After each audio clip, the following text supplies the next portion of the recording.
Before you start watching, please help the channel thrive. Give it a like, hit subscribe, and turn on notifications. How many times did Bonnie Bennett stand on the brink, ready to give everything, while the rest of Mystic Falls spiraled into chaos? We cheered for epic romances and dramatic betrayals. But who was consistently picking up the pieces, facing unimaginable loss, and still choosing to fight for everyone else's happiness? This video isn't just about Bonnie's power. It's about recognizing the quiet, devastating weight of her selflessness and why it's the heart of TVD's true heroism. To understand Bonnie Bennett is to understand the burden of being the one who always says yes. Yes to saving the town. Yes to sacrificing her happiness. Yes to fixing the messes others create, even when there's nothing left for her to give. For 8 seasons of The Vampire Diaries, Bonnie was Mystic Falls' unsung backbone, the magical lifeline that kept the town from collapsing into supernatural ruin. But this role came at a cost, a cumulative weight of magical strain, emotional exhaustion, and near-constant neglect that few characters in television have ever endured. To call her a hero is not enough. To call her selfless is to scratch the surface. Bonnie Bennett carried the weight of an entire town on her shoulders, and she did it while the world around her barely stopped to say thank you. Let's start with the most tangible part of her burden, the magical strain that defined her journey. From the moment she discovered her witch heritage in Season 1, Bonnie became the go-to solution for every supernatural crisis that befell Mystic Falls. Vampires running amok, witches casting deadly spells, original hybrids threatening to destroy everything. Time and again, the answer was the same: Bonnie has to fix it. This wasn't just an occasional favor or a one-time sacrifice. It was a pattern, a cycle of dependency that turned her magic into a tool for others' survival, often at the expense of her own well-being. Consider the Season 2 finale. As I Lay Dying, when Damon Salvatore was poisoned with a werewolf bite, a death sentence for any vampire. The only cure? A spell that required Bonnie to channel the power of 100 dead witches, a feat that left her physically drained and emotionally shattered. We see her collapse after casting the spell, her body trembling, her voice barely a whisper as she tells Elena, "I can't feel my legs." But what's most striking is the aftermath. Damon is cured, Elena is relieved, and Bonnie is left to recover alone, her pain overshadowed by the drama of Damon and Elena's complicated relationship. This scene is a microcosm of Bonnie's entire journey. She gives everything, and the world moves on, barely acknowledging the cost. Or take Season 4, when Bonnie is tasked with sealing the other side, a dimension where supernatural beings go after death. This spell requires her to channel the power of the ancestors, a process that slowly kills her. We watch as her health deteriorates, her skin growing pale, her magic becoming unstable, but she refuses to stop. "Someone has to do it," she tells Caroline, her voice steady but her eyes betraying the fear she's trying to hide. By the end of the season, Bonnie succeeds in sealing the other side, but she is trapped there, effectively dead to the world she fought so hard to save. For months, her friends mourn her, but when she finally returns in Season 5, the focus quickly shifts back to the latest crisis, her sacrifice reduced to a footnote in the ongoing drama of Mystic Falls. To understand the physical and emotional toll of this constant magical strain, we can turn to the work of psychologist Christina Maslach, who developed the concept of burnout. Maslach defines burnout as a state of emotional, mental, and physical exhaustion caused by prolonged stress and overwork, often stemming from a sense of obligation to others. For Bonnie, burnout wasn't just a possibility, it was a reality. She was in a perpetual state of emotional and magical exhaustion, her body and mind pushed to their limits by the endless demands of her friends and her town. Maslach's research shows that burnout often leads to feelings of cynicism, detachment, and a sense of ineffectiveness. But Bonnie never let that happen. She kept going, even when every fiber of her being screamed to stop, driven by a sense of duty that bordered on self-destruction. But the magical strain was only part of the burden. There was also the emotional toll of being the fixer, the one everyone turned to when things went wrong. Bonnie's friends loved her, there's no doubt about that, but they also took her for granted. They assumed she would always be there to save the day, that she would always have the answer, that she would always be willing to sacrifice herself for their happiness. This constant pressure created a cycle of expectation that left Bonnie feeling trapped, as if her only value was in what she could do for others. In Season 3, Episode 15, All My Children, Bonnie is forced to cast a spell that erases Jeremy's memories of his time with her, a decision that breaks her heart.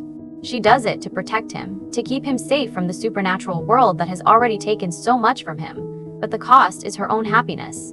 When Jeremy later regains his memories, he is angry and confused, but Bonnie can only apologize, unable to explain the depth of her pain. "I did what I had to do," she says, but her voice cracks, revealing the truth. She did what everyone expected her to do, even when it destroyed her. This scene highlights the emotional toll of being the fixer. Bonnie was constantly making decisions that hurt her, all to protect the people she loved, but those decisions were rarely acknowledged or validated.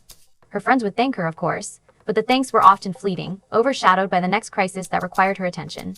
Over time, this lack of acknowledgement eroded Bonnie's sense of self-worth, leaving her feeling like she was nothing more than a magical tool, a means to an end for everyone around her. To further explore this dynamic, we can look to the work of social psychologist Adam Grant, who writes about the concept of givers and takers in relationships. Givers are people who prioritize the needs of others over their own, often to their own detriment. Takers are people who prioritize their own needs over the needs of others. Grant's research shows that givers are often the most valuable members of any group, but they are also the most likely to burn out, as their generosity is often taken for granted. Bonnie was the ultimate giver, a person who gave and gave and gave, even when there was nothing left to give. Her friends weren't necessarily takers, but they were complicit in this dynamic, relying on her generosity without fully understanding the cost. Perhaps the most painful part of Bonnie's burden, however, was the lack of acknowledgement from her peers. Time and again, she saved the town, saved her friends, and made sacrifices that no one else would make. But her contributions were often forgotten or overshadowed by the drama of the main trio, Elena, Stefan, and Damon. Elena's love triangle with the Salvatore brothers dominated the narrative, while Bonnie's struggles were pushed to the sidelines, treated as secondary to the show's central romance. Consider the season 6 finale, I'm Thinking of You All the While, when Bonnie sacrifices herself to bring Damon and Elena back from the other side. She spends months trapped in a prison world, alone and isolated, while Damon and Elena are reunited, their love story taking center stage. When Bonnie finally returns, she is greeted with joy, but the focus quickly shifts to Elena's memory loss and Damon's struggle to win her back. Bonnie's sacrifice is mentioned in passing, but it's not the emotional core of the episode. It's just another plot point, a means to an end for the main character's happiness. This pattern of neglect is not unique to Bonnie. It's a common issue in television, where female characters of color are often sidelined in favor of white, male-dominated narratives. Media scholar Sarah Bennett Weiser writes about this phenomenon in her book Authentic: The Politics of Ambition in a Digital Age, arguing that women of color are often reduced to supporting roles. In mainstream media, their stories and struggles deemed less important than those of their white counterparts. Bonnie Bennett is a perfect example of this. She was a powerful, complex, and deeply compelling character, but she was never the focus of the show, her story always taking a backseat to the white, heterosexual romance at the center of the Vampire Diaries. But despite this lack of acknowledgement, Bonnie never stopped fighting. She never stopped giving. She never stopped being the heart and soul of Mystic Falls. In Season 7, Episode 12, Hold Me, Thrill Me, Kiss Me, Kill Me, Bonnie is forced to confront the fact that her friends have been keeping secrets from her, that they have been relying on her magic without trusting her with the truth. She is hurt, angry, and betrayed, but she still chooses to help them, still chooses to save the town. I'm tired of being the one who always has to forgive, she says, her voice filled with pain, but I can't let you die. I can't let this town die. This moment is a testament to Bonnie's strength of character. She was hurt, yes, but she refused to let that pain turn her into someone bitter or resentful. She continued to put others first, even when they didn't deserve it, because that's who she was. She was the one who carried the weight, the one who picked up the pieces, the one who never gave up. As we reflect on Bonnie's invisible burden, we are left with a profound sense of admiration and sadness. Admiration for her strength, her resilience, and her unwavering commitment to others. Sadness for the pain she endured, the sacrifices she made, and the lack of acknowledgement she received. Bonnie Bennett carried the weight of Mystic Falls on her shoulders for 8 seasons, and she did it with grace, courage, and a selflessness that is rare in any character, fictional or real. In the next chapter, we will explore the unsung sacrifices that defined Bonnie's journey, tracing a timeline of her ultimate devotion to her friends and her town. We will recall specific instances where she died or nearly died to save others, how her commitments derailed her personal life, and the times she gave up her magic for the people she loved. But for now, let's pause and acknowledge the burden that Bonnie carried. It was a burden that no one should have to bear, but she bore it anyway, because she was Bonnie Bennett. She was the one who always said yes. She was the true hero of Mystic Falls. Bonnie's story is a reminder of the quiet strength that exists in so many of us. The strength to keep going when we're tired, the strength to put others first when we're hurting, the strength to be the fixer, even when no one is fixing us. It's a story that resonates with anyone who has ever felt taken for granted, anyone who has ever given more than they received, anyone who has ever carried a burden that no one else sees. And it's a story that demands to be told, not as a footnote to someone else's romance, but as a celebration of a woman who was strong, brave, and unapologetically herself. As we move forward, let's keep this in mind. Bonnie Bennett's burden was real. Her pain was real. Her sacrifices were real. And she deserves to be recognized for all that she did. She deserves to be celebrated as the hero she is. And she deserves to be remembered, not just for her magic, but for the quiet, devastating weight of her selflessness that made her the heart of the Vampire Diaries. Before we move on to the next topic, if you have anything you'd like to dive deeper into from the previous segment, please leave a comment below. If it's convenient, give this video a like and subscribe to my channel. Alright, let's move on to the next topic. Bonnie Bennett's life was a series of sacrifices, each one more devastating than the last. From the moment she embraced her witch heritage, she became a target for supernatural forces, a pawn in battles she never asked to fight. But she didn't just fight back. She gave up pieces of herself, time and again, to protect the people she loved and the town that had become her home. These sacrifices were not grand gestures designed to win praise or admiration. They were quiet, painful acts of devotion, often made in the shadows, away from the spotlight that shone so brightly on her friends' romances and dramas. This is the timeline of Bonnie's unsung sacrifices, a journey through loss, heartbreak, and ultimate devotion that defined her as one of television's most compelling and tragic heroes. Let's start with the first major sacrifice of Bonnie's journey, the death of her Grams, Sheila Bennett. In Season 1, Episode 15, A Few Good Men, Bonnie's Graham sacrifices herself to help Bonnie channel her magic and save Elena from a vampire attack. Sheila was more than just a grandmother to Bonnie. She was her mentor, her guide, and her only connection to her witch heritage. When Sheila dies, Bonnie is left alone, forced to navigate her newfound powers without the one person who could help her. But instead of crumbling under the weight of this loss, Bonnie steps up, using her magic to protect Elena and the rest of her friends. This sacrifice sets the tone for Bonnie's entire journey. She loses someone she loves, but she turns that pain into strength, putting others' safety above her own grief. To understand the impact of this loss, we can turn to the work of grief counselor Elizabeth Kubler-Ross, who developed the 5 stages of grief, denial, anger, bargaining, depression, and acceptance. For Bonnie, the loss of her Grams was compounded by the pressure to master her magic and protect her friends, leaving her little time to process her grief. She skipped the stages of denial and anger, jumping straight to acceptance, because she knew her friends needed her.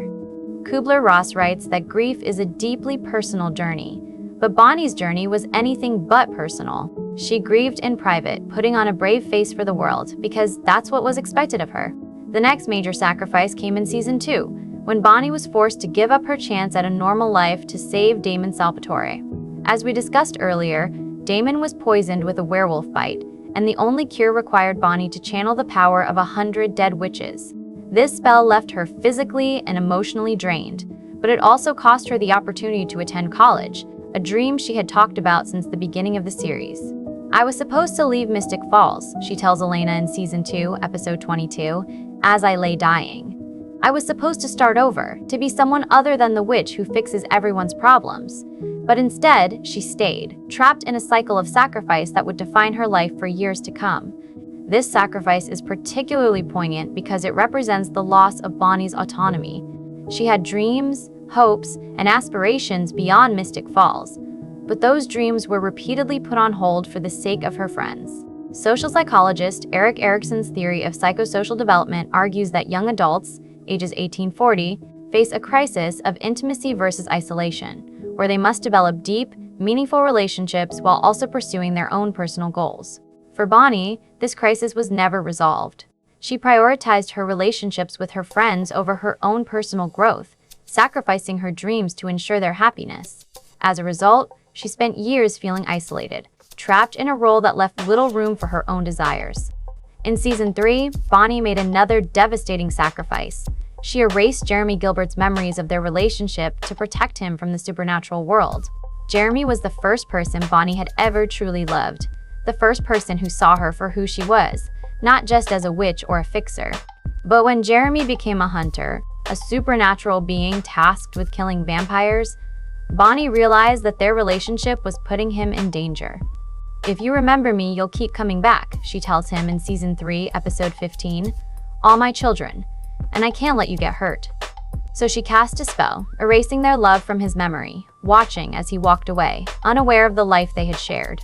This sacrifice was not just emotional, it was existential. Bonnie gave up the one person who made her feel seen, the one person who made her believe that she could have a normal, happy life. To understand the emotional toll of this sacrifice, we can look to the work of attachment theorist John Bowlby, who argues that secure attachments to loved ones are essential for emotional well-being. When Bonnie erased Jeremy's memories, she severed that secure attachment, leaving her feeling adrift and alone. Bowlby writes that the loss of an attachment figure can lead to depression, anxiety, and a sense of hopelessness. But Bonnie once again pushed those feelings aside, focusing on Jeremy's safety rather than her own pain. The next chapter in Bonnie's timeline of sacrifice came in Season 4, when she sacrificed her life to seal the other side. As we discussed earlier, the other side was a dimension where supernatural beings went after death, and it was collapsing, threatening to unleash chaos on the living world. Bonnie was the only one who could seal it, but the spell required her to channel the power of the ancestors, a process that would kill her. "I have to do this," she tells Caroline in Season 4, Episode 23, Graduation. There's no other way. When the spell is complete, Bonnie is trapped on the other side, effectively dead. For 6 months, she exists in a state of limbo, alone and isolated, while her friends mourn her. When she finally returns in Season 5, she is a shadow of her former self, haunted by the time she spent in the afterlife. But instead of taking time to heal, she is immediately thrust back into the fray, asked to fix yet another supernatural crisis. This sacrifice is perhaps the most devastating of all, as it represents the loss of Bonnie's sense of self. She died, and when she came back, she was not the same person. She was darker, more cynical, and more aware of the cost of her selflessness. But she still didn't stop. She still kept giving, even when she had nothing left to give. In Season 6, Bonnie made another ultimate sacrifice. She gave up her magic to save Damon and Elena. The two were trapped in a prison world, and the only way to free them was for Bonnie to channel all of her magic into a spell that would break the barrier between worlds. But this spell came with a price. Bonnie would lose her magic forever. For a witch, magic is not just a power. It's a part of who you are, a connection to your heritage and your identity. Giving up her magic was like giving up a part of herself. But Bonnie did it anyway. "They're my friends," she tells Kai Parker, the villain who helped her cast the spell. "I can't let them die." When the spell is complete, Damon and Elena are free, but Bonnie is left powerless, adrift in a world that no longer makes sense to her. To understand the significance of this sacrifice, we can turn to the work of cultural theorist Bell Hooks, who writes about the importance of identity and heritage in shaping our sense of self.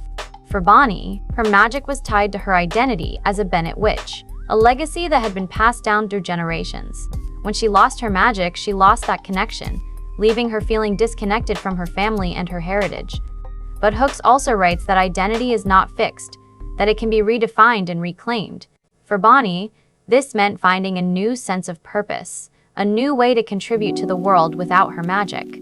And she did, becoming a stronger, more resilient person in the process. The final major sacrifice of Bonnie's journey came in Season 8, when she sacrificed her chance at happiness with Enzo St. John to save Mystic Falls. Enzo was the love of Bonnie's life, the first person who loved her unconditionally, the first person who didn't ask her to sacrifice anything for him. But when the town was threatened by Catherine Pierce, Bonnie was forced to make a choice: save Enzo or save the town. She chose the town. "I love you," she tells Enzo in Season 8, Episode 16. "I was feeling epic, but I can't let everyone die for us." Enzo understands, telling her to go be the hero, and Bonnie watches as he dies, sacrificing himself so that she can complete the spell that will save Mystic Falls. This sacrifice is the culmination of Bonnie's journey. She gives up the love of her life to protect the town that has taken so much from her. But what makes this sacrifice so tragic is that it was unnecessary. The town didn't deserve her devotion. Her friends had taken her for granted for years, but Bonnie still chose to save them because that's who she was. She was the one who always put others first, even when it destroyed her. As we look back on Bonnie's timeline of sacrifices, we see a pattern of devotion that is both inspiring and heartbreaking. She died for her friends. She lost her loved ones for her friends. She gave up her magic, her dreams, and her happiness for her friends. And through it all, she never complained. She never asked for anything in return. She just kept giving because that's what was expected of her. To put this in context, we can look to the work of sociologist Robert Merton, who developed the concept of altruistic suicide, a term used to describe suicide committed for the sake of others.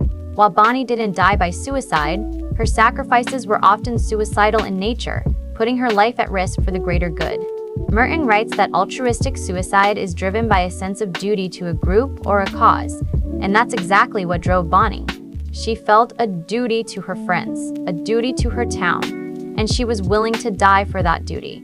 But Bonnie's sacrifices were not just about duty, they were about love. She loved her friends more than she loved herself.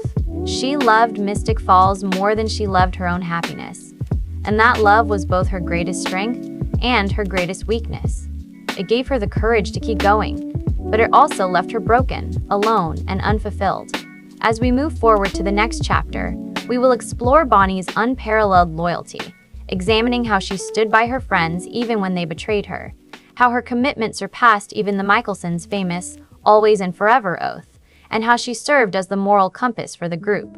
But for now, let's pause and reflect on the sacrifices Bonnie made. They were unsung, yes. They were unappreciated, yes.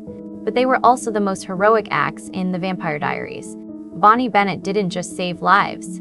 She saved souls. She saved her friends from themselves. She saved Mystic Falls from destruction. And she did it all while losing pieces of herself along the way. Bonnie's story is a reminder that sacrifice is not about grand gestures or public praise. It's about doing what's right, even when no one is watching. It's about putting others first, even when it hurts. It's about love, in its purest and most selfless form. And that's why Bonnie Bennett is the true hero of The Vampire Diaries. She didn't just fight for the people she loved. She died for them. She sacrificed everything for them. And in doing so, she showed us what it means to be truly devoted.